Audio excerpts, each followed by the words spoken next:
O podcast que você ouve agora é uma produção da Central 3.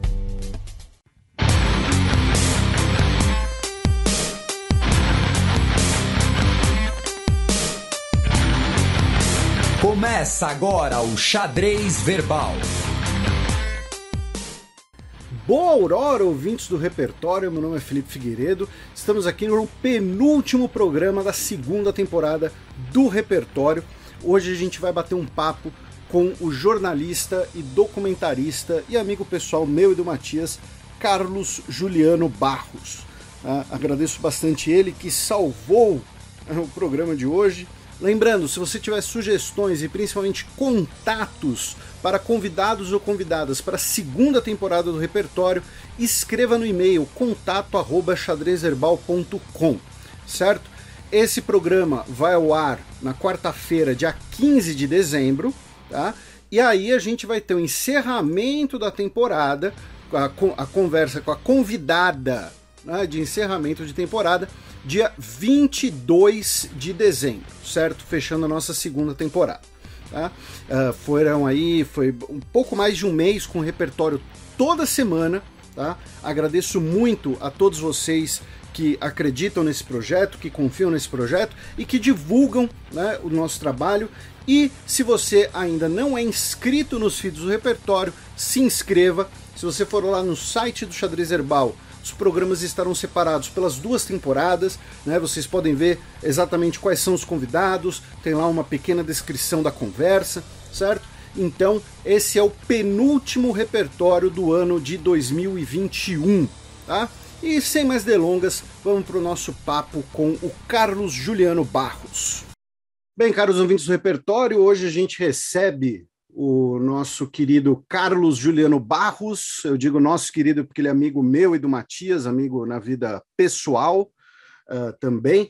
Topou um convite aqui em cima da hora para salvar o programa de hoje.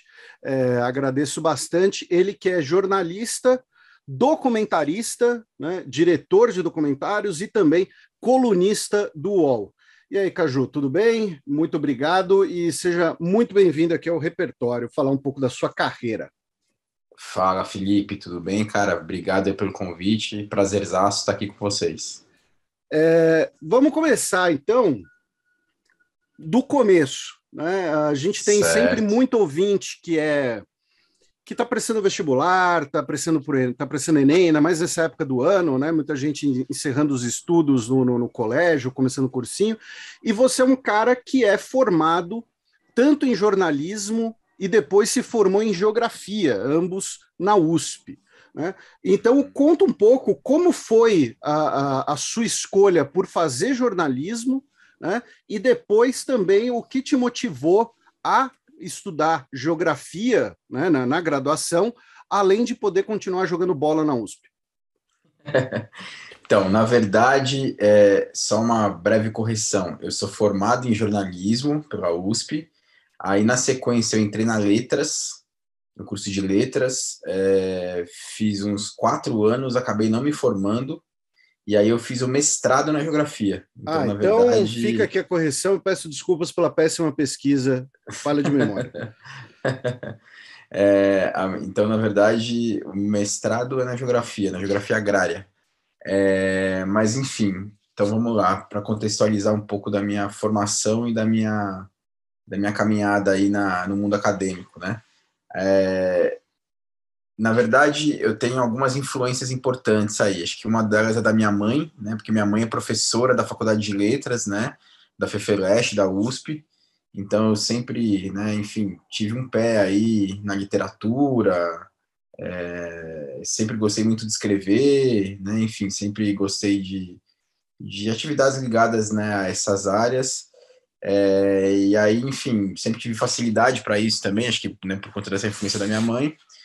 E aí eu tinha uma vontade, né, muito grande de virar jornalista, assim, sempre me vi, né, nessa posição, nessa carreira, assim. E, né, enfim, não só porque, sei lá, tinha facilidade para escrever, mas porque simplesmente, né, mas porque principalmente, na verdade, eu tinha uma vontade grande viajar o Brasil, né, para fazer reportagem, assim.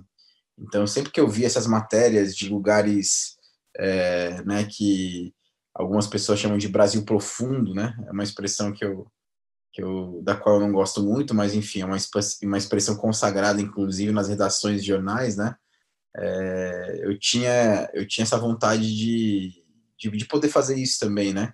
Me lembro também daquele filme Central do Brasil, né, que é um filme aí que foi importante, né, na retomada do cinema brasileiro, no começo, né, no final dos anos 90 ali, e eu vi aquele filme e, enfim, aquilo foi, né, é quase que uma anedota, assim, né, mas me deu um clique, assim, eu falei, cara, eu quero ir para esses lugares que esse filme retrata, e então, enfim, achei que fazendo jornalismo eu poderia, né, trilhar esse caminho de viajar o país fazendo reportagens. E eu né, felizmente consegui fazer isso, né? Viajei bastante, fiz matérias pelo país todo. E aí também tinha um pé na literatura, e aí decidi fazer letras assim que eu terminei a faculdade de jornalismo. Sempre tive aí, né, em algum momento da minha vida eu pensei que eu pudesse, sei lá, me enveredar pela literatura, tentar uma carreira de escritor, mas acabei também enveredando por outro caminho, que é esse caminho, né, de pesquisar principalmente o tema do trabalho. E aí eu fiz meu mestrado na geografia, né, para estudar a questão do trabalho escravo no meio rural.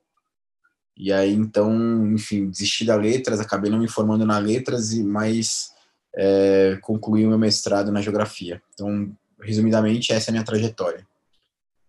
E antes de fazer o gancho, então, para a sua carreira de documentarista, né, você acabou de falar que foi estudar a questão do trabalho, né, de pessoas em situação, né, de análoga à escravidão, especialmente na zona agrária brasileira, e você trabalhou durante muito tempo na ONG Repórter Brasil. Hoje em dia, né, nos últimos anos, se fala muito de um retrocesso nessa área, e eu sei que é uma área que um retrocesso na legislação, né, nessa área, e é um tema que você aborda no seu trabalho como colunista do UOL. Então, aproveitando esse gancho, como você avalia, né, essa situação de fiscalização, de combate ao trabalho escravo no Brasil, com 10 anos atrás para hoje, né? Porque é mais ou menos o período que a gente está falando, talvez até um pouco mais de 10 anos. É o seguinte, para quem não conhece, né, a Repórter Brasil é uma organização de comunicação que foi fundada há 20 anos por um grupo de pessoas que, né, ali da ECA, né, da Escola de Comunicações e Artes da USP. Na verdade, eu ainda, né, participo da Repórter Brasil, sou um colaborador eventual, nesse momento não estou lá no dia a dia, mas continuo participando, né, enfim. A gente vai falar da sua carreira podcaster mais para frente. Tenho projetos lá, enfim, dirigi alguns documentários pela Repórter Brasil, e a Repórter Brasil ela é um centro, né, de produção de conhecimento, de material jornalístico, enfim, sobre essas temáticas relacionadas a questões socioambientais, direitos, né, trabalhistas, direitos humanos, enfim, coisas do gênero. Agora, sobre a sua pergunta especificamente, né, eu acho que a gente está vivendo, na verdade, uma série de transformações, não só no Brasil, mas em todo o mundo, né, que vem gerando aí uma série de mudanças legislativas no sentido de afrouxar legislações, né, e proteções ao trabalho. Então, isso é um movimento mundial, né, a própria OIT, né, a Organização Internacional do Trabalho, ela tem uma série de relatórios em que ela aborda muito isso, né, assim, agora não me lembro dos números de cabeça, mas eu até citei isso numa coluna recente, né, houve aí, acho que mais de 600 reformas trabalhistas mundo afora, né, sei lá, acho que na última década, enfim, então, e quase todas caminham nessa direção, né, de flexibilização de direitos, né, essa flexibilização entre aspas, porque flexibilização é sempre algo desejável, né, assim, é evidente que, né, quem não quer ter um trabalho flexível, quem não quer ter a possibilidade de não estar amarrado a um trabalho engessado e parado no tempo, né, então, mas o que a gente tem percebido, né, é que boa parte dessas mudanças vem no sentido de minar todo e qualquer tipo de proteção, né? No caso do combate ao trabalho escravo especificamente, o Brasil era uma referência nessa área, né? Sempre foi, na verdade. Então, isso começou lá atrás, né, no governo do Fernando Henrique, por volta de 1995, né, em que o Brasil criou grupos móveis, né, de fiscalização do trabalho. Então, ou seja, tinham alguns fiscais que começaram a ir para dentro do país, né, para áreas nunca antes fiscalizadas, e começou a entrar em fazendas, tirar gente em condições, né, hiper degradantes, hiper desumanas. E aí isso foi evoluindo com o passar do tempo, né, tanto nos governos do Lula, da Dilma.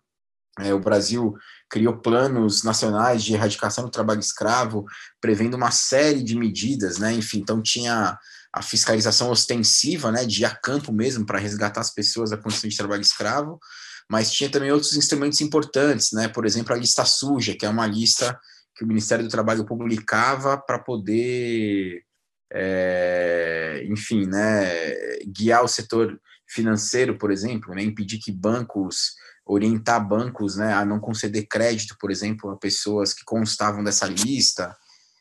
Só que isso, né, tudo isso vem sendo desmontado aí, né, no passado recente e principalmente nesse governo atual, né? Então é público e notório que esse governo tem aí como uma das suas bases, né, a área ruralista. E não só a área ruralista, porque também acho que é importante separar o joio do trigo, né? Existem pessoas, né? Existem empresários, enfim, existem lideranças no meio ruralista que não são partidários aí, né? Desse modelo ultrapassado, mas também a gente sabe que tem uma banda bastante, né? Uma banda podre, digamos assim, né? Que quer ver a boiada passar, né? Então, o retrocesso tem sido bastante significativo, sim. Só para, né, complementar para o nosso ouvinte, a lista do trabalho sujo ela havia sido suspensa pelo ministro Lewandowski em 2014 e o STF declarou que ela é constitucional agora em 2020, depois de um pedido, né, a partir de um pedido da Associação Brasileira de Incorporadoras Imobiliárias. Isso é uma novela muito, muito longa, né? Então, na verdade, a lista suja, ela é uma pulga, né? Como é que fala? Uma pedra no sapato, né?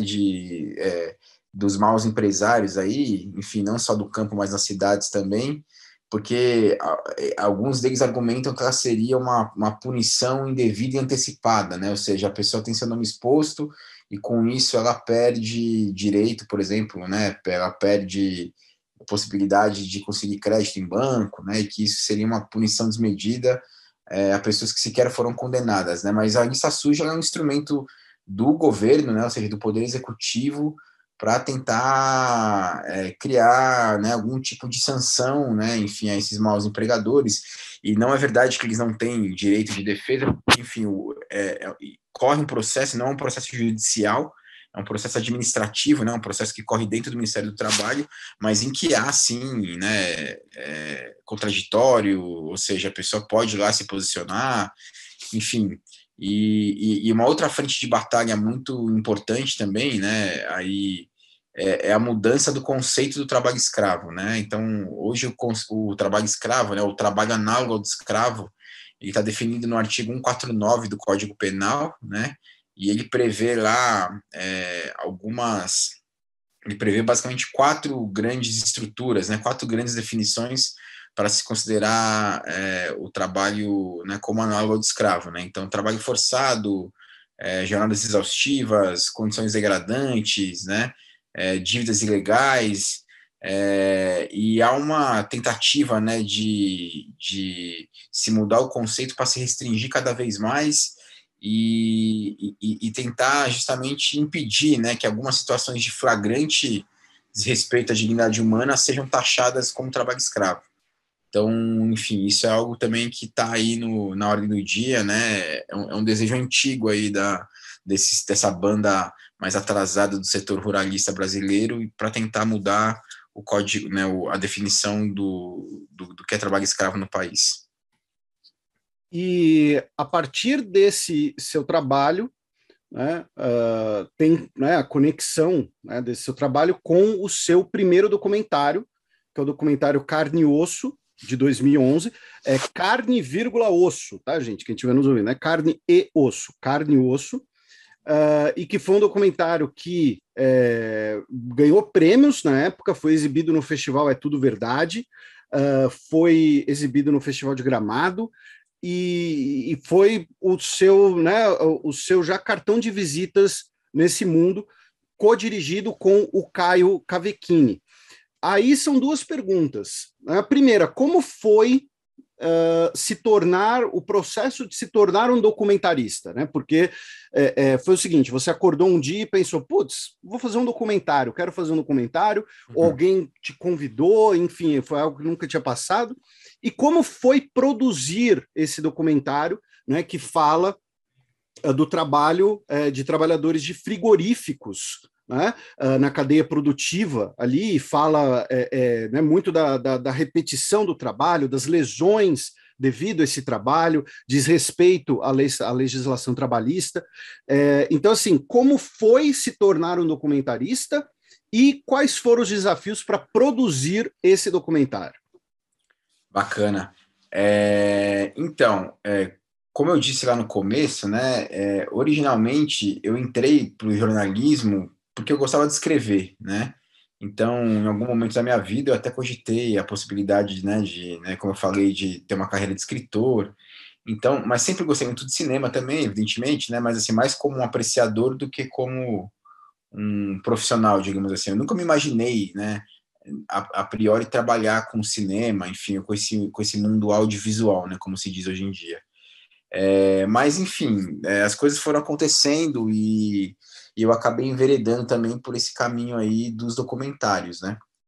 Então, e hoje, inclusive, eu tenho trabalhado bastante com documentários, né? Mais até do que com, enfim, apesar de eu ter minha coluna no UOL, mas digamos que meu ganha-pão vem mais, né, dos documentários do que, né, enfim, da minha atividade como jornalista né, de reportagens escritas. Então, na verdade, esse documentário, né, ele é uma produção da Repórter Brasil, né, aquela organização da qual eu já falei também, e como a Repórter Brasil, né, é uma espécie de referência sobre esses assuntos ligados ao mundo do trabalho, né, enfim, era uma pauta que sempre orbitou ali, né, em torno né, da linha editorial da Repórter Brasil. Então, a gente tinha muito contato com sindicatos, procuradores do Ministério Público, fiscais do Ministério do Trabalho. Então, a gente, né, já tinha essa dimensão de que o trabalho em frigoríficos era, né, uma atividade muito penosa, né? Então, para quem não sabe, às vezes as pessoas, trabalhar em frigorífico deve ser muito frio. De fato, é muito frio, né? Mas não é só isso. O problema de se trabalhar em frigorífico é que é uma atividade em que há muita repetição de movimento. Então, as pessoas, né, tendem a desenvolver tendinites, né, enfim, essas Lerdort, né, como a gente chama, essas lesões por esforço repetitivo. E há também, evidentemente, né, gente que se corta, que, enfim, às vezes perde até membro, né, em correia, em serras. Então, a gente resolveu fazer um documentário sobre esse assunto, justamente para mostrar, né, essa realidade que era uma realidade que pouca gente conhecia. Então, na verdade, nesse filme eu fui muito, né, eu debutei, né, no mundo aí do audiovisual e, na verdade, o Caio Cavecchini, que é esse meu parceiro, né, com quem eu também dirigi outros documentários, ele me pegou pela mão, né, enfim, então o Caio sempre foi um cara que teve mais essa vocação do audiovisual, sempre teve muita clareza que queria trabalhar com audiovisual e com documentários especificamente, e foi, né, com ele que eu mergulhei aí nesse universo. Então a gente fez esse documentário que, né, percorreu vários festivais dentro e fora do Brasil, e ele teve, né, até recentemente teve um evento, né, de comemoração de 10 anos do Carne e Osso, e o Carne e Osso, assim, ele teve uma importância muito grande, né, na publicação de uma norma regulamentadora, né, que é um conjunto de regras que, né, diz como é que tem que ser o trabalho dentro dos frigoríficos.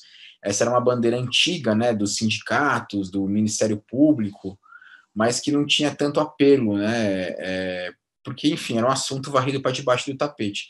E o filme, né, na época ele passou na Globo News, ele percorreu esses festivais, ele teve uma repercussão legal, assim, importante, né, nos meios de comunicação.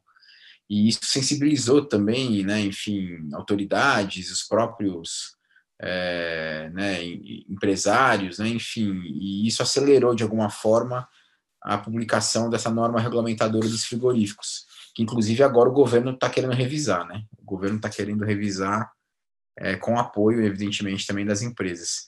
E o nosso desafio era justamente tentar entrar nas empresas, né?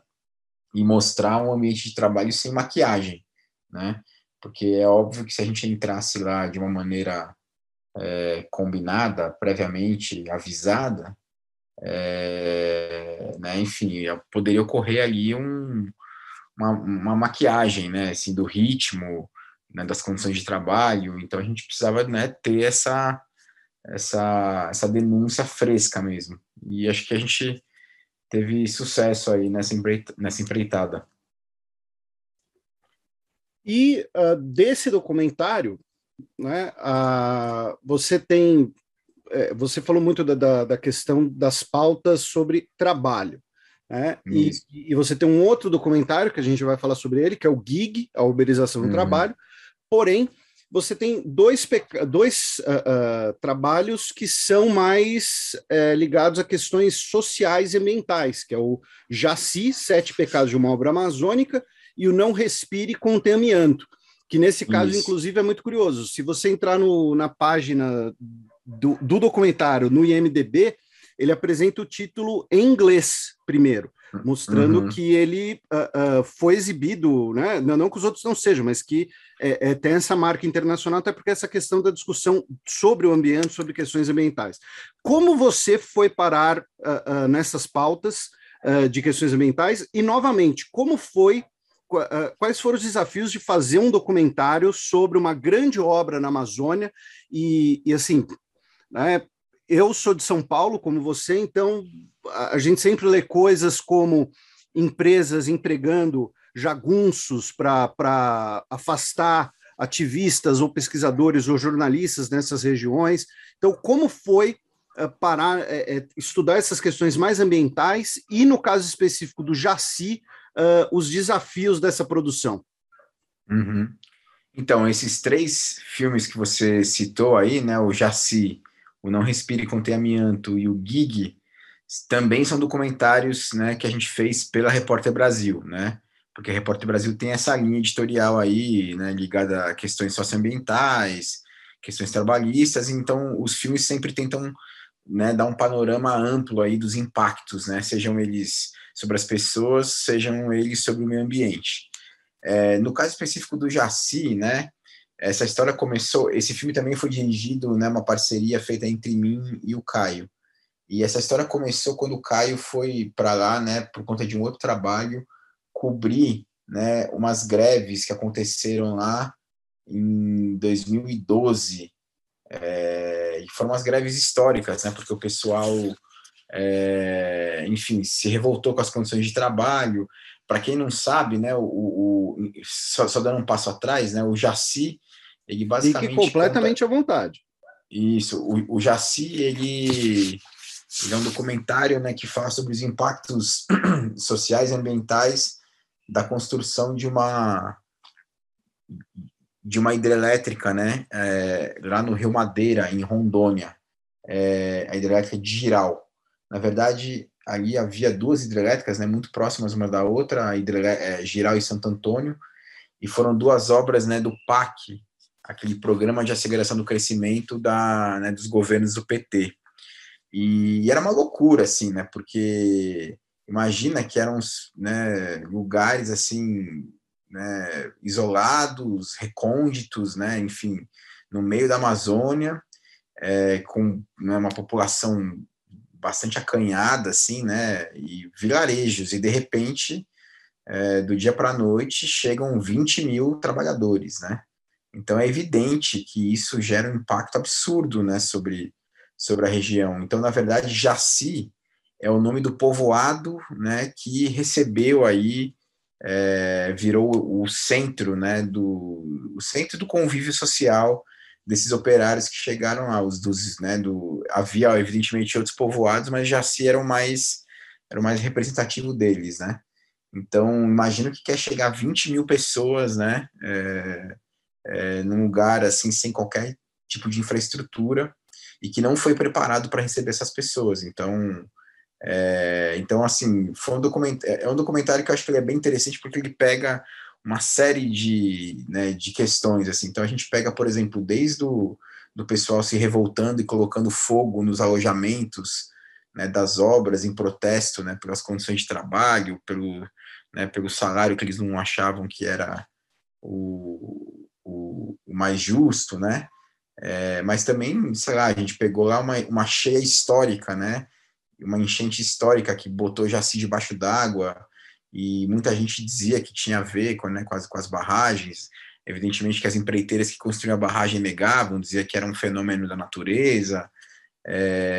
Então, foi um documentário também que foi muito interessante assim de fazer, cara, porque a gente mergulhou na realidade, né, dessa galera, e sim, muita história para contar, né? Enfim, é um filme que fala também dos amores ali, né? Enfim, a Ana a Ana Aranha, que trabalhou bastante com a gente nesse filme, ela ficou muito responsável por fazer a parte, né, das mulheres, né? Então, assim, em locais de grandes obras sempre há um fluxo muito grande também de mulheres que vão para trabalhar, né, como profissionais do sexo. Então, enfim, é, e o filme também tem esse olhar, assim, sabe, de tentar é, fazer um retrato, né, de todo, né, de tudo que compõe aquela realidade. É isso. E assim, agora que a gente fez um panorama, né, a gente fez um voo mais amplo da sua carreira, vamos falar de alguns temas mais específicos e talvez um pouco mais, não vou dizer espinhosos, né, mais profundos. Um deles, que Uhum, eu sempre quis te perguntar isso, na verdade, uhum, é o seguinte: eu assisti o seu documentário, Carne e Osso, o primeiro, quando ele passou na uhum. Globo News.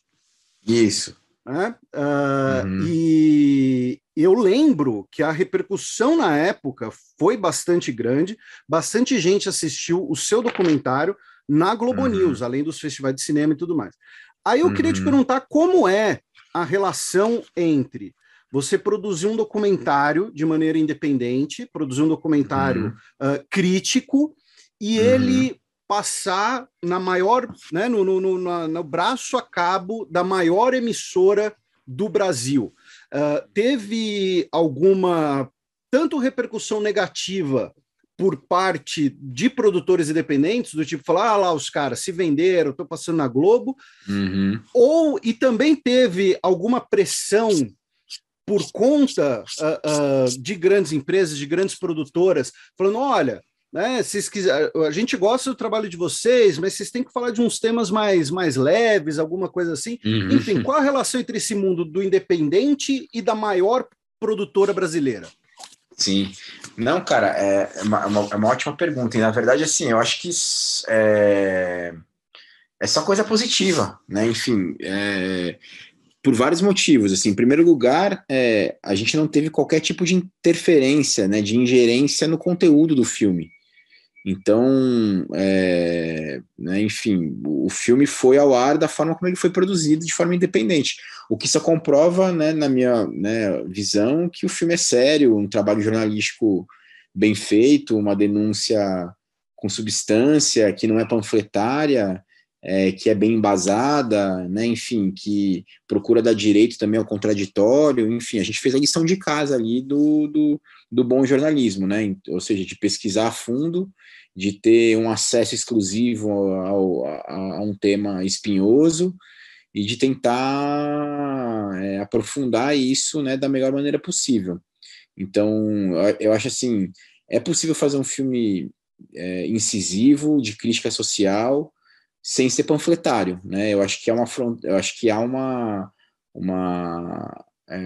diferença muito grande, né? Enfim, entre o filme ser um discurso ideológico puro e simples e o filme ter uma pegada crítica com substância, né?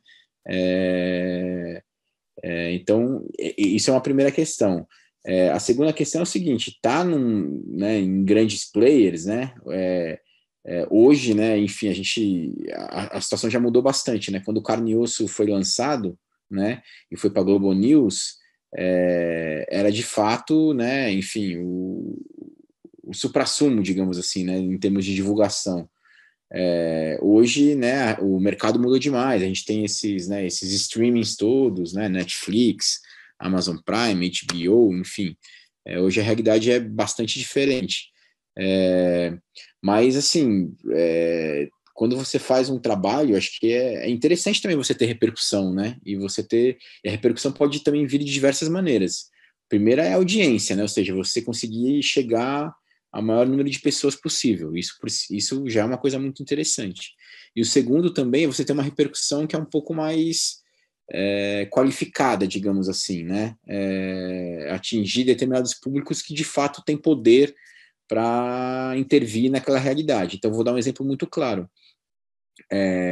Quando o Carne e Osso passou, por exemplo, na Globo News, né? Isso chegou, né, nos diretores dessas empresas, né, da indústria da carne. Isso chegou, por exemplo, né, numa gama muito ampla de juízes do trabalho. Teve até um ministro do Tribunal Superior do Trabalho, né, que ficou muito impressionado assim com o fato, né, do filme ser veiculado na Globo News. Então, eu acho que, na verdade, né, foi só coisa positiva, assim. E para ser sincero, a gente nunca teve nenhum questionamento assim, de pessoas que falaram, se venderam, estão passando na Globo, não. Na verdade, pelo contrário, assim, acho que é quase que uma admiração, assim, sabe? Pô, como é que vocês conseguiram emplacar isso, né? Enfim, porque... Mas ao mesmo tempo também, cara, também acho assim que essas grandes emissoras de TV, né? Elas são um mundo muito complexo também, né? Enfim, às vezes as pessoas tendem a achar que tal jornal tem uma linha editorial assim assado e não é verdade, né? E não é verdade, assim. Eu acho que, enfim, existe evidentemente ali um tom, né, que a direção pode dar, mas há pluralidade interna assim entre os meios de comunicação. Acho que muita gente acaba fazendo generalizações muito injustas e superficiais também sobre o trabalho, né, dos jornalistas, assim, enfim, eu acho que há jornais bastante plurais e que evidentemente são passíveis de críticas também, porque a imprensa erra muito, isso é evidente, e tem muitas vezes um papel problemático em diversos episódios da história do país, né, isso é inegável também. Mas eu também acho que cumpre um papel muito importante de trazer, né, fontes de informação variadas, com pontos de vista variados. Então, enfim, eu acho que no nosso caso foi só essa parceria é muito positiva. E a Repórter Brasil até hoje tem parceria de republicação com vários veículos, né, com vários. Folha, UOL, né, todos os documentários que a gente fez passaram na Globo News, foram veiculados na Globo News. Alguns estão disponíveis no Globoplay, então... o Gig tá na Globoplay, que foi onde eu assisti. Sim, eu só vejo de maneira positiva, cara, assim, é um espaço qualificado para você colocar o conteúdo, assim, eu acho isso importante. E deixando claro para os nossos ouvintes, não é jabá, né, mas se quiserem mandar algum aí, é nóis. E agora uma outra questão que eu acho que deve ser uma coisa que você talvez já deve ter ouvido, né? Ou então certamente falam do seu trabalho em algumas alas, alguns setores, que é aquele discurso um pouco que no atual governo é muito encampado pelo ministro de Segurança Institucional, o Augusto Heleno, né? Que são o discurso mais ou menos de que existem ONGs. Essas ONGs têm financiamento estrangeiro e elas são antipatrióticas e elas querem impedir o desenvolvimento do Brasil. Então, quando você vai lá ver os problemas das barragens, você, na verdade, está agindo, você está sendo um agente de barrar o desenvolvimento brasileiro. Quando você fala do amianto, você está usando a causa ambiental como um cavalo de Troia para manter o empobrecimento brasileiro e por aí vai. Num geral, né, o que você acha desse tipo de discurso, desse tipo de crítica? Primeiro, como eu disse, num geral, assim. Se eu fosse o ministro Augusto Heleno falando essas coisas para você agora, qual seria a sua resposta?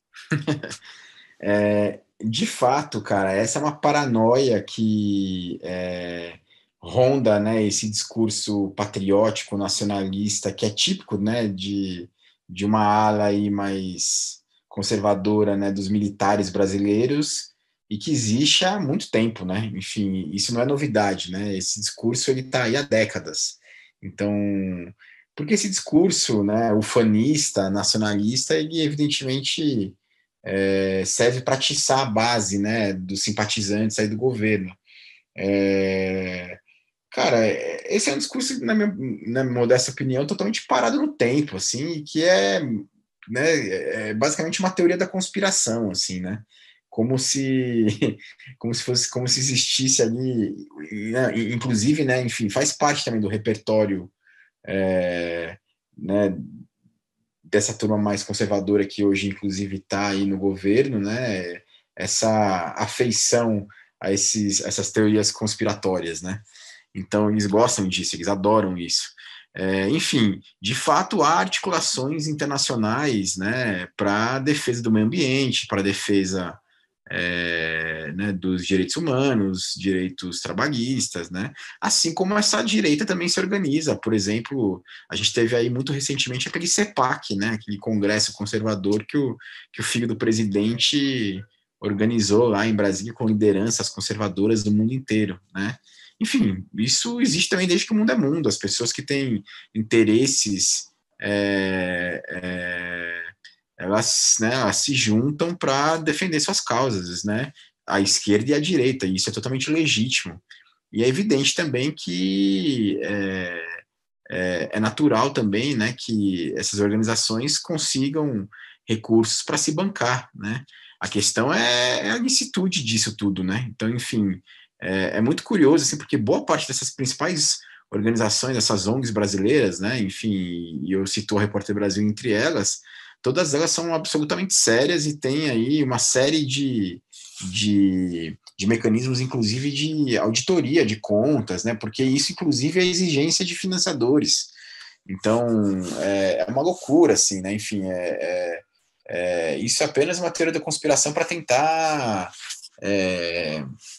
fazer cortina de fumaça, né? É basicamente cortina de fumaça. Então, assim, os dados estão aí, né? É um fato. Os índices de desmatamento explodiram, as terras indígenas estão sendo invadidas por pessoas que se sentem habilitadas, né, autorizadas por esse governo que tem essa retórica dizendo que, né, de fato não está nem aí para o meio ambiente. Então, assim, a gente está vivendo, né, um momento de retrocesso total nessa área ambiental, né? E o que vai totalmente na contramão do mundo. E é isso que eu te falei, né? Assim, existem setores do agronegócio que estão desesperados com isso também, porque eles sabem que isso vai fechar as portas, né, do mercado internacional. Então, isso não é só coisa de ambientalista xiita, né, como eles gostam de dizer. Isso é coisa de qualquer empresário minimamente antenado com as discussões, né, do século XXI.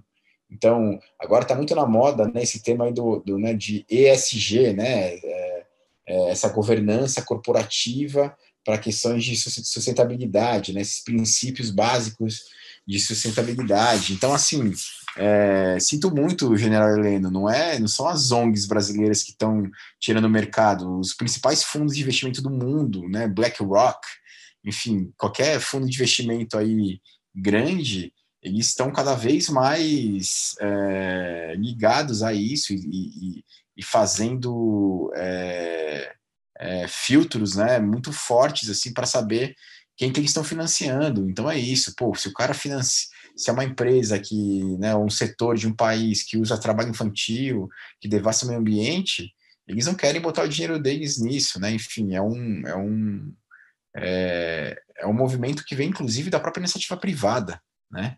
Então, é isso, assim, eu acho que isso é só paranoia, né, uma paranoia completamente fora de moda.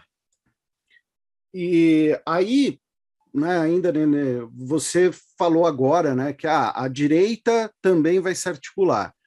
E uma questão, né, que eu queria trazer aqui, a penúltima delas, é que o penúltima no, né, tema em geral, não penúltima pergunta estritamente. Você também dirigiu o documentário Entre os Homens de Bem, que é o documentário sobre o Jean Willis, né, que foi deputado federal, homossexual, abertamente homossexual, e a relação dele com a Câmara dos Deputados, né, daí o título do documentário, né, Entre os Homens de Bem, especialmente as bancadas mais conservadoras, por assim dizer. Né? A minha primeira pergunta, para fazer o gancho com o que você comentou antes, ter dirigido um documentário sobre o Jean Willis, de alguma forma, afeta ou afetou a recepção ao seu trabalho por uma perspectiva partidária? Então alguém virá e falar, putz, o trabalho desse Carlos Juliano Barros aí é bom, mas putz, ele é amigo do Jean Willis, ele fez aquela coisa lá, é muito política, é melhor a gente não se meter com ele, melhor a gente, não vamos financiar o trampo dele não, alguma coisa assim. Acabou marcando, não no sentido, não estou falando política no geral, mas acabou marcando você num sentido partidário? Então, é evidente que esse tipo de associação, de fato, acontece por parte dos detratores, dos inimigos, de pessoas que têm aí uma posição política bastante contrária, né, por exemplo, ao Jean, né, isso aconteceu. Mas, assim, pessoalmente, para mim, cara, não, assim, porque profissionalmente, na verdade, eu acho que isso só me abriu portas, assim, isso só me trouxe retorno, porque, mais uma vez, eu parto do pressuposto de que é possível você fazer um trabalho com posicionamento, com uma orientação específica, mas com honestidade, né? Com honestidade intelectual, né? Para usar uma expressão também bastante comum aí destes nossos tempos. Uma coisa é você fazer um documentário panfletário que tem apenas o objetivo de fazer propaganda gratuita, né? Outra coisa é você fazer um filme que tem, de fato, um posicionamento, uma incidência no mundo, mas que é honesto e ético, né? Então, por exemplo, nesse filme, eu entrevistei o atual presidente Bolsonaro, entrevistei o Marco Feliciano, que é um deputado importante, entrevistei... Na época ele era só deputado, né? Só para deixar claro, ele ainda era deputado em 2016. O Bolsonaro, então, quando eu entrevistei o Bolsonaro, ele tinha acabado de se reeleger para o último mandato dele como deputado, e ele tinha sido o deputado mais eleito, né, mais votado, do Rio de Janeiro, né, e teve uma votação bastante expressiva, e na verdade acho que o filme, ele tem, né, na minha opinião, assim, esse mérito de ser uma espécie de prólogo, né, dessa crise institucional, né, pela qual o país passa há pelo menos meia década aí, e que também mostra de uma forma muito pioneira também, acho que a ascensão desses conservadores no país, né? Então a gente começou a gravar em 2013, né, quando o Feliciano ganhou a eleição para a Comissão de Direitos Humanos. Isso foi muito simbólico, né? Isso foi muito representativo, porque a Comissão de Direitos Humanos da Câmara, ela sempre foi, evidentemente, uma comissão capitaneada pelos partidos, né, mais do campo progressista, mais à esquerda. E a chegada do Feliciano, né, à Comissão de Direitos Humanos, ela foi um marco, assim, né? Ou seja, os conservadores estão avançando sobre algumas searas, né, alguns campos sobre os quais eles não avançavam anteriormente. E aí era muito curioso também, porque pela primeira vez, né, os conservadores passaram a falar com orgulho, né, a falar com a boca cheia, assim, sobre as posições políticas que eles tinham, porque de fato isso é verdade, assim, os conservadores, eles tinham um certo receio de se posicionar, assim, eles conseguiram se organizar em muito pouco tempo, né? E acho que enfim, eu acho que isso é legítimo também, não acho que seja necessariamente uma questão, um problema, porque, enfim, de fato havia aí uma grande parte de pessoas de direita no Brasil que eram subrepresentadas, estavam dispersas, né? Agora, o problema é que uma parcela expressiva dessa direita, né, que estava subrepresentada, acabou descambando para um extremismo muito preocupante, assim, né, de pautas muito sectárias e muito preocupantes, assim, e o Jean sempre foi um alvo, né, o Jean Willis sempre foi um alvo foi um alvo preferencial, né, dessa turma. Então, acho que também foi por isso que a gente, né, escolheu o Jean como fio condutor, como protagonista desse filme, porque ele era uma espécie de parabólica, né? Ele recebia, assim, todo a carga de ódio, né, das redes sociais. Também tem isso, assim, acho que o filme também a gente conseguiu captar, né, cara, essa onda de desinformação e de ódio, de propagação de ódio via redes sociais, né? Então, enfim, isso também já mudou demais, né, de lá para cá, evidentemente, em 5 anos as coisas mudaram numa velocidade, né, a gente começou, na verdade, em 2013 a gravar, né, mas o filme foi lançado em 2016, mas de lá para cá as coisas mudaram também absurdamente, mas, enfim, é isso, assim, eu acho que esse filme, ele bate um retrato, né, ele é um documento histórico mesmo sobre a ascensão, né, do conservadorismo no Brasil. E nessa questão de ser, né, de documentar essa ascensão, né, no documentário, você até acabou de falar, né, que o catalisador dele foi a presença do Marco Feliciano na Comissão de Direitos Humanos. Você também entrevistou o então deputado Jair Bolsonaro. O Malafaia, né, o pastor Silas Malafaia, também aparece no documentário. Como foi chegar nessas pessoas? Né? Como foi entrevistar essas pessoas? Como foi conversar com eles sobre o Jean Willis especificamente? Sim.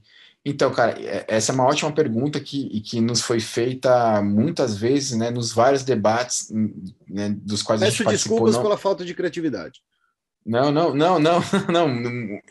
muito pelo contrário, porque acho que é uma curiosidade muito procedente mesmo, cara, e de fato, todo mundo fala, meu, como é que esses caras toparam falar com vocês, né? E a resposta é muito simples, assim, para eles, aparecer como antagonista, né, de um cara como o Jean era lucro total, né? Enfim, não era um problema, e é isso que eu digo, de que é possível, né, e é por isso que eu digo que é possível fazer um documentário com uma pegada, uma orientação política e ideológica clara, e ao mesmo tempo ser honesto e ético com os adversários, né? Porque, assim, se vocês assistirem ao filme, vocês vão perceber que o posicionamento político do Bolsonaro, do Feliciano, ele está muito claro e ele não está de forma alguma desrespeitoso, né? Assim, ele é bastante condizente com o que eles pensam de fato. E a gente está apenas ali retratando, e é evidente que, né, a edição do filme ela leva, né, o filme para um determinado caminho em termos de posicionamento. Mas, assim, isso é um posicionamento. Essa não é uma questão que a gente teve. Muita gente que viu o filme se sentiu representada pelas falas dos conservadores, assim, porque eles puderam falar, né, sem papas na língua, né, tiveram tempo para construir seus raciocínios e, enfim, expor seus pontos de vista. Então, para eles, né, se afirmar como inimigos, né, enfim, dos movimentos, né, sei lá, que lutam pelos direitos, né, da comunidade LGBTQ+, da comunidade feminista, enfim, é o que eles querem, né? Então foi isso, assim, a gente foi bastante honesto, né, com o ponto de vista que eles defendem. Então, não foi uma grande questão, não, cara. Eu achava que no começo seria mais complicado, mas eles estavam muito à vontade. Acho que, na verdade, esse é um dos grandes trunfos, inclusive, né, do Bolsonaro, né? Se você pensar, os apoiadores dele sempre batem nessa tecla. Ah, ele não tem papas na língua, ele é autêntico, ele fala o que dá na telha, ele é verdadeiro. E isso transmite credibilidade, né, cara? A gente está vivendo uma era em que as pessoas estão empapuçadas, né, de media training, né, de pessoas sendo falsas, né? Elas querem autenticidade. Então, é curioso, assim, como as pessoas acabaram assimilando esse discurso mais extremista de direita, porque ele aparentemente transmite credibilidade, transmite verdade, né? E acho que as pessoas estavam cansadas, né, sei lá, dos políticos que davam sempre as mesmas respostas treinadas desde sempre, né? Então o Bolsonaro, acho que ele surfou essa onda. E o general Heleno quer saber quem financiou esse documentário? Do João Willis? Isso. Cara, a gente fez um crowdfunding, que foi um crowdfunding super bem sucedido, cara. Foi um dos maiores crowdfundings de documentários do país, assim. A gente conseguiu um dinheiro, enfim, né, que foi suficiente para ressarcir o que a gente investiu do bolso, que a gente ficou filmando nos 2 primeiros anos de gravação. A gente foi para Brasília várias vezes. A gente, cara, tirava dinheiro do bolso para pagar passagem.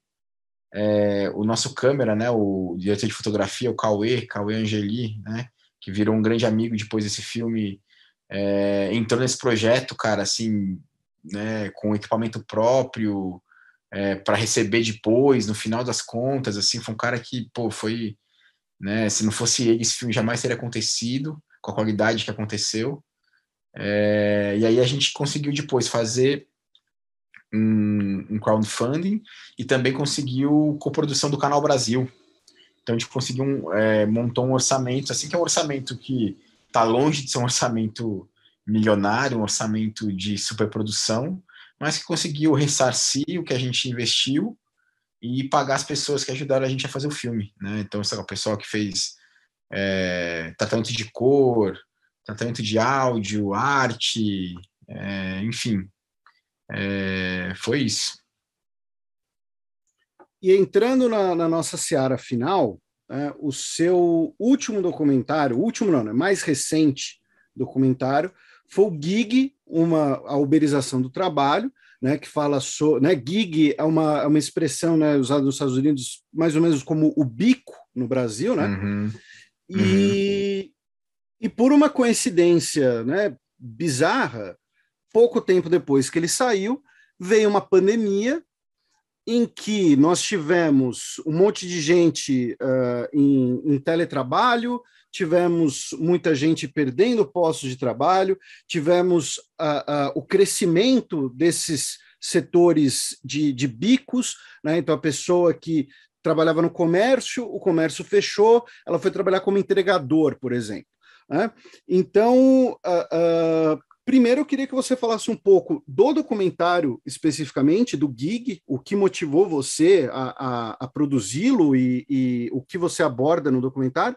E segundo, uma pergunta, né, uma pergunta que o nosso querido amigo Luiz mandou e que tem um podcast com você que tem justamente essa pergunta, né, mas como alguém que está há mais de uma década trabalhando sobre o trabalho, né? Uhum. Qual é o futuro do trabalho? Vai ficar todo mundo no teletrabalho mesmo depois da pandemia?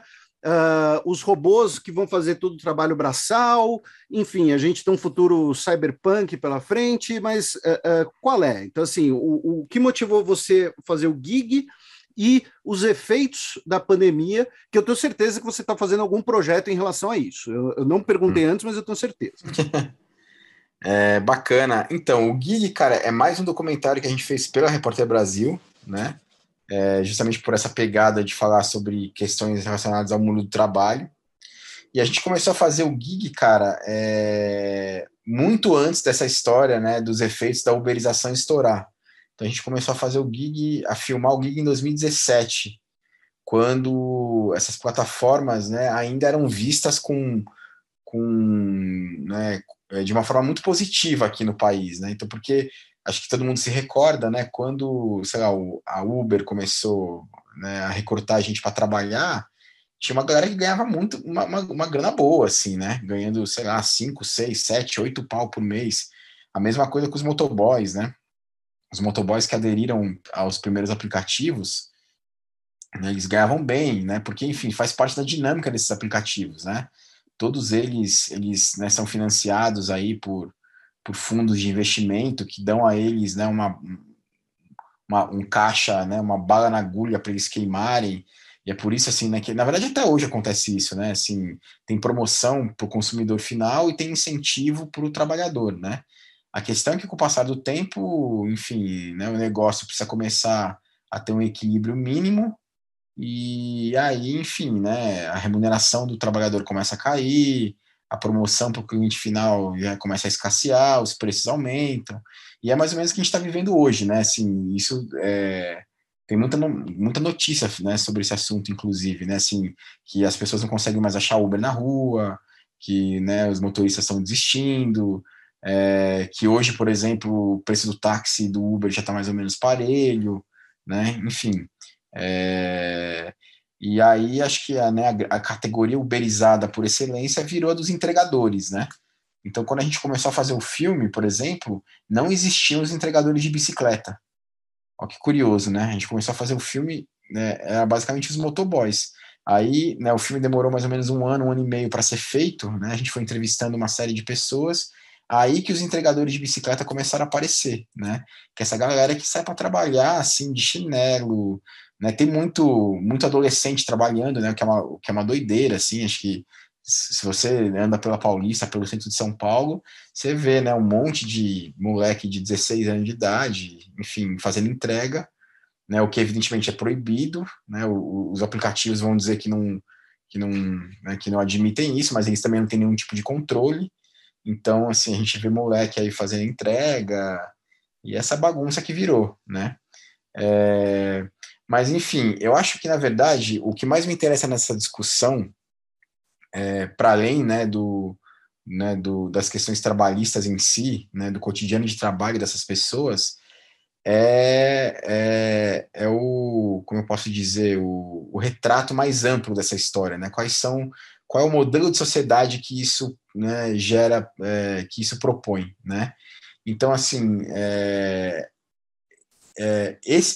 como eu falei anteriormente, esses aplicativos, né, essa economia digital, boa parte dessas empresas só sobrevive porque elas têm por trás esses fundos de investimento de risco, né? Os tais venture capital, né? Fundo de investimento de risco. Ou seja, é uma galera que tem muito dinheiro, muito dinheiro, e que investe nessas empresas, né? Muitas delas não dão nem lucro. Muita gente, inclusive, se surpreende com essa informação, né? De que essas empresas não dão lucro, ou que elas podem se dar ao luxo de operar no prejuízo por, sei lá, 3, 4, 5, 6, 7, né, 10 anos, né? A Uber, por exemplo, foi dar lucro pela primeira vez esse ano, né? Que empresa consegue resistir a isso, por exemplo, né? Mas isso, para mim, é só um indício, né, da absurda concentração de renda, né, que a gente observa nos dias de hoje no mundo todo, né? Não é só no Brasil, evidentemente. E eu acho também que o tipo de sociedade que essa economia digital gera é um tipo de sociedade muito ruim, assim, né? Com muitos problemas. Então, assim, sei lá, você pega, por exemplo, nessas grandes empresas, nessas big techs, né? Como se fala, Google, Facebook, enfim, né? É óbvio que você vai ter uma minoria de trabalhadores ali que são extremamente qualificados, né? Que têm salários altos, e elas são empresas de fato que têm uma inovação importante, produzem coisas, né, importantes em termos de inovação, é inegável isso, tudo isso é inegável. De fato, elas são eficientes, elas oferecem serviços que são eficientes, e não é à toa que as pessoas gostam tanto, né? Geralmente elas operam em mercados que antes eram muito pouco eficientes, né? O mercado sei lá, de táxi, né, para usar um exemplo claro, é um exemplo, né, forte disso. Mas o problema é isso, assim, que sempre opera nessa chave da concentração, né? Ou da polarização, né? Como alguns economistas dizem, né? Ou seja, então você vai ter sempre uma pequena minoria ali de funcionários muito bem remunerados, muito bem capacitados, com uma qualidade de vida, né, excelente, e uma massa ali se virando nos 30 sem qualquer tipo de garantia, né? Então, esse é o tipo de... assim, o que não se via, por exemplo, no auge, né, da era industrial, né? Enfim, se a gente pegar, por exemplo, a época ali do estado de bem-estar social, né? Os tais 30 gloriosos, né, que sucederam aí as 3 décadas que se sucederam ao fim da Segunda Guerra Mundial, né? Eu não vou dizer que as sociedades não tinham problemas, é evidente que elas tinham vários problemas, né? Mas o nível de igualdade entre as pessoas era muito maior, né? Assim, estou falando basicamente dos países mais envolvidos, né? Aqui no Brasil isso a discussão é um pouco mais complexa do que isso.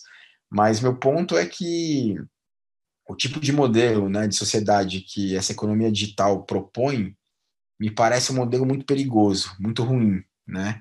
Em que você tem e assim me incomoda, assim, sabe? Essa ideia da gente pagar muito barato para uma pessoa fazer um serviço totalmente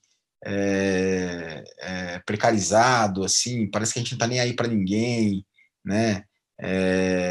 Enfim, sei lá, tem implicações ambientais também, né? Se a gente pensar, por exemplo, nessa economia do delivery, né?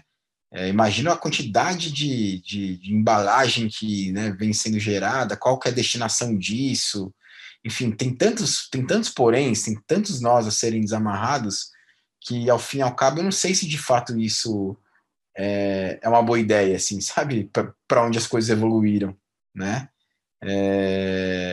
E esse vigilantismo, né, essa ideia de você ficar dando nota para as pessoas, né, essa noia dos dados, os caras saberem de tudo sobre você.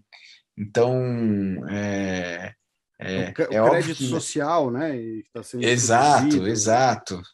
Assim, é óbvio que, né, muito fácil também, vamos dizer, isso é coisa, né, você é contra a tecnologia, né, essa é a crítica mais fácil, né, a ser feita, né, quem critica é contra a tecnologia, não quer evoluir, as coisas evoluem. Sim, é evidente que eu quero que as coisas evoluam, Você é né. um ludista. Exato, um neoludista, né, um neoludista. Exatamente. Então, enfim, esse é o argumento clássico, né? Mas, enfim, será que toda tecnologia é de fato, né, uma, uma boa ideia? Assim, eu fico pensando, por exemplo, na história do plástico, né? Isso para mim é uma coisa muito louca, cara. Assim, plástico é uma coisa que começou a bombar mesmo na história da humanidade há coisa de 40, 50 anos, né? Eu, por exemplo, quando eu era criança, você também, né, Felipe? Você deve se recordar disso. Quando você ia no supermercado, você levava o vasilhame lá, né, para comprar a Coca-Cola, você, né, você trocava ali Sim, a garrafa de vidro. a garrafa de vidro, né? Aí os caras inventaram a garrafa PET, que ó, evidentemente, né, bombou de venda, e de fato é mais fácil levar para cá e para lá.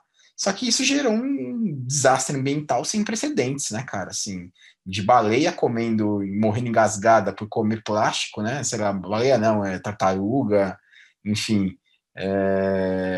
Cara, assim, ao fato de que o plástico né, demanda aí, sei lá, quantos anos para né, para se degradar, enfim, é uma hecatombe ambiental sem precedentes na história da humanidade. E não à toa essas grandes empresas né, que produzem muito plástico, elas estão, assim, né, num movimento muito grande de redução, né, cara, porque, enfim, não é porque bateu crise de consciência, né, mas é porque, enfim, esse é um movimento inescapável, né.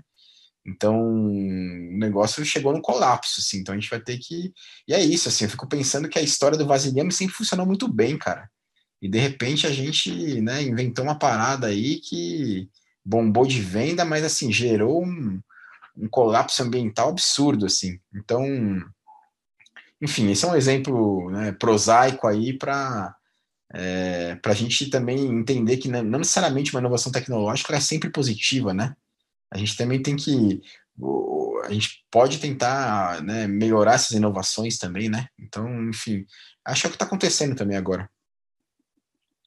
E ainda, né, nessa questão de você trabalhar com o trabalho, né, o seu projeto mais recente, você faz parte, é o Rádio Batente, que é um podcast, né, da Uhum, Repórter Brasil, que uhum, trata sobre justamente o trabalho, né? Não apenas mercado, né? Porque falando assim, às vezes alguém pode ouvir que é mercado de trabalho, né? Com vagas que estão bombando, não, são desafios do mundo do trabalho. Como foi virar podcaster? Você se inspirou no Matias?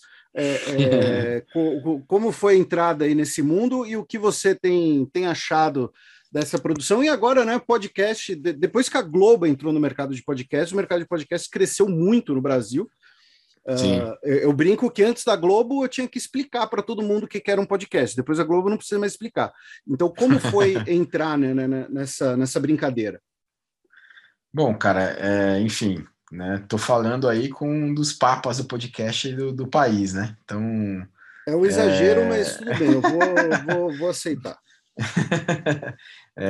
Enfim, é um formato assim, cara, que eu confesso que eu demorei para me antenar a esse formato, mas também assim acho que é um formato muito rico, cara. E na verdade o que me interessa nos podcasts, acho que são mais os podcasts roteirizados, né? E menos os conversacionais, assim, né? Então, até os podcasts que eu mais ouço, geralmente são os podcasts mais roteirizados, que acho que flertam muito com essa linguagem do documentário também, né? Só que em vez de ser um documentário audiovisual, é um documentário auditivo, né? Então, e justamente por gostar desse tipo de coisa, eu acabei, né, tocando a Rádio Batente, né, o Trabalheira, nessa onda, assim, né, de fazer pesquisas amplas sobre determinados temas, entrevistar algumas pessoas, né, e casar o roteiro, né, do podcast com uma série de referências para tentar deixar o tema um pouco mais instigante, mais interessante. Porque quando, né, se fala de trabalho, o noticiário de trabalho, geralmente ele é muito calcado, sei lá, né, matéria né, sobre dados do CAGED, né, do Ministério do Trabalho sobre desemprego, informalidade, né, que, enfim, os jornais tradicionais fazem isso todos os dias, ou aquelas coisas de LinkedIn, assim, que são meio motivacionais, assim, sabe, como ter sucesso na carreira, né, então eu queria fugir dessas duas coisas, eu queria fugir, né, desses textos motivacionais de LinkedIn, coach, né, desse universo coach, e também fugir desse noticiário hard news, né, sobre desemprego, enfim. E aí a ideia do podcast é trazer uma série de referências, misturar, sei lá, cara, falar de livros de literatura que né, tem relação com aquele tema, de música, de cinema, mas de economia, de sociologia, né, enfim. E, pô, a gente teve uma repercussão que eu julgo legal, assim, enfim, a gente está longe de ser um podcast de massa, né? Mas, pô, tem bastante professor que procura a gente, bastante a galera que é mais esse meio, né, de estudo do mundo do trabalho, sociologia do trabalho, conhece o podcast, enfim, a gente teve aí uma repercussão que eu fiquei positivamente surpreso, assim, saca? Eu imaginei que fosse ser menor. Eu achei que fosse, sei lá, ouvir minha mãe, meu pai, meus amigos. Mas a gente teve uma repercussão melhor do que eu imaginava, Na assim. verdade, normalmente essas são as pessoas que não ouvem, porque elas já É capturam há verdade. 20 anos. Então, assim, eu falo isso por experiência. Exatamente. Então, foi bacana, cara, assim, e tem sido a gente já fez 2 temporadas, a primeira com 8 episódios, a segunda com 6. Agora, enfim, tô aí num projeto para tentar fazer uma terceira. E vamos que vamos ver o que rola. Mas eu tenho vontade sim, cara. Acho que é um formato que me agrada demais, assim.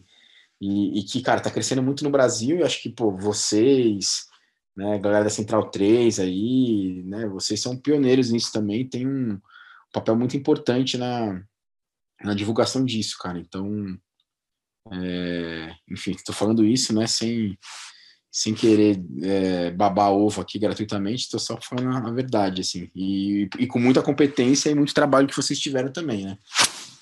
Isso, a galera vê, assim, hoje, né, sei lá, o xadrez verbal bombando, mas não imagina o que vocês passaram também, né. O tempo que vocês dedicaram a isso, o trampo que vocês tiveram, né, cara, então é isso. Para ser justo, eu cheguei quase sentando na janelinha, né? O Matias, por exemplo, ele é um cara que trabalha com podcast há muito mais tempo. Sim. Ele é um cara que, ele sim, ralou bastante nisso que você está falando. E para a gente encerrar, Caju, a gente tem, primeiro, né, o espaço fica completamente seu para você divulgar o que você desejar, projetos futuros, projetos presentes. E todo convidado aqui no repertório ele tem duas tarefas. Uma é deixar uma sugestão cultural para os nossos ouvintes. Pode ser um livro, pode ser um documentário, não pode ser os seus, né? Mas um livro, um filme, Sim. alguma coisa assim. E escolher Sim. a música de encerramento que vai fechar a sua conversa. Então vamos lá. Cara, de dica cultural, eu vou deixar aí eu vi esse. Podem ser duas? Podem ser duas dicas culturais?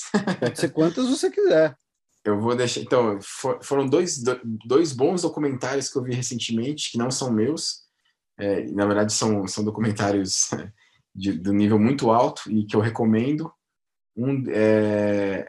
Acho que ambos, se eu não me engano, ambos estão na HBO Max, no serviço de streaming da HBO. Enfim, quem não for assinante, acho que consegue fazer aqueles testes grátis lá de uma semana, pelo menos. Então, você consegue entrar e assistir os dois de uma vez. Um chama Collective, que é um documentário sobre uma boate na Romênia que pegou fogo. E uma história muito parecida com a da Boate Kiss aqui do Brasil. Só que as pessoas lá começaram a morrer não em decorrência do incêndio em si, mas em decorrência de umas infecções hospitalares, né, nos hospitais onde elas foram internadas.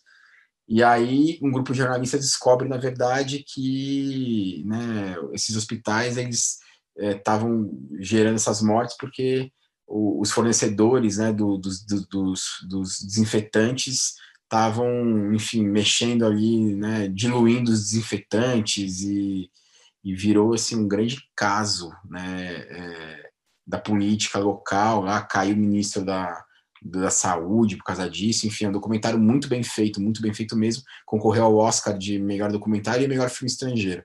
Então recomendo, chama Collective, um filme muito legal. E o outro também que eu vi esses dias é um documentário que chama 4 Horas no Capitólio. É um documentário que narra, né, e conta aquela invasão ao Capitólio lá pelos apoiadores do Trump. E, cara, assim, é muito louco você, né, enfim, eu só tinha a imagem disso pelo que a gente viu, né, pela imprensa, mas, enfim, essa imersão que o documentário te possibilita, né, de você ver as pessoas ali, cara, dentro do negócio, é muito impressionante. Várias coisas que eu não tinha a menor ideia que tinham rolado lá nessa invasão no Capitólio, eu aprendi nesse documentário, então recomendo também bastante. E como música, já que a gente falou bastante de trabalho, vamos botar aquela música do Mundo Livre S.A., a bola do jogo, né, que do Fred 04, ele fala assim, né, a alma do trabalhador é como um carro velho e só dá trabalho. Então fica aí essa minha dica aí de música para terminar o programa. Fechado, lembrando para os nossos ouvintes que todas as sugestões do nosso querido convidado estarão linkadas lá no site do Xadrez Herbal, só vocês irem lá no post, vai estar tudo linkado lá, então não precisa ficar correndo para pegar caneta, para anotar o nome do comentário, alguma coisa assim.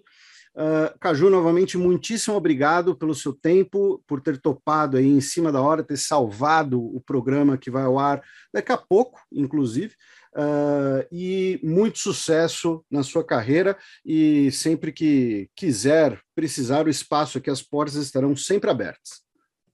Pô, cara, eu que agradeço, obrigado mesmo aí pelo convite, pelo espaço, pela oportunidade, bacana demais falar com vocês, e, pô, é isso, também estou à disposição.